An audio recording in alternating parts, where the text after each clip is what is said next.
Greetings and welcome back to room 303 in our Talks with Walt, as we are calling our readings through the deathbed edition of Walt Whitman's Leaves of Grass. We turn now to a poem, The United States to Old World Critics. This is back now to Whitman as politician, as we've defined the 5 Whitmans that we are focusing on. This is poem 37 of the 58 of Sands at 70. Our assumptions are that you've been following our stuff at learnstrong.net.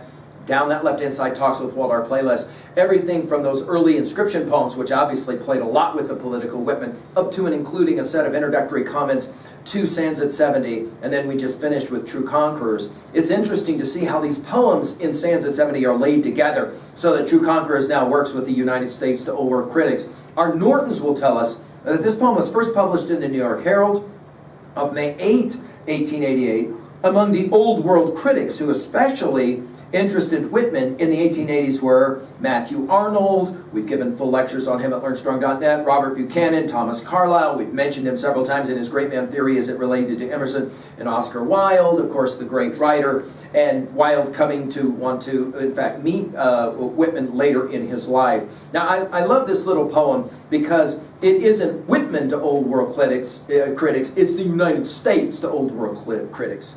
And he'll begin with the word here. Here, first, the duties of today. Now he's going to make this argument that America is about the modern, America is about today. The lessons of the concrete. We never can escape that Whitman himself was a teacher, a pedagogue, and so it's always about the lessons, right, of the concrete. And then he'll give us a list of 6. Wealth, order, travel, shelter, products, plenty.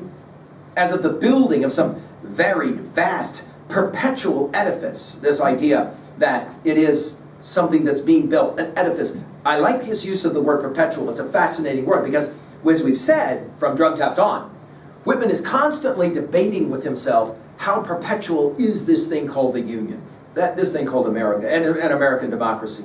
Whence to arise inevitable in time. You'll remember inevitable from Salutamon of 11, each of us inevitable, right? It is, again, part of this Hegelian understanding of history and evolution, as we commented on it, that everything culminates in America, with America. The towering roofs, he could be speaking literally, obviously metaphorically, the lamps, the solid planted spires, tall shooting to the stars. The idea of stars, of course, here is the goal. In other words, there's some kind of penultimate goal. America is growing towards something amazing, and this is his optimism, we might say. And of course, that's the 2A, that America is in fact the culmination of all of history shooting towards the stars.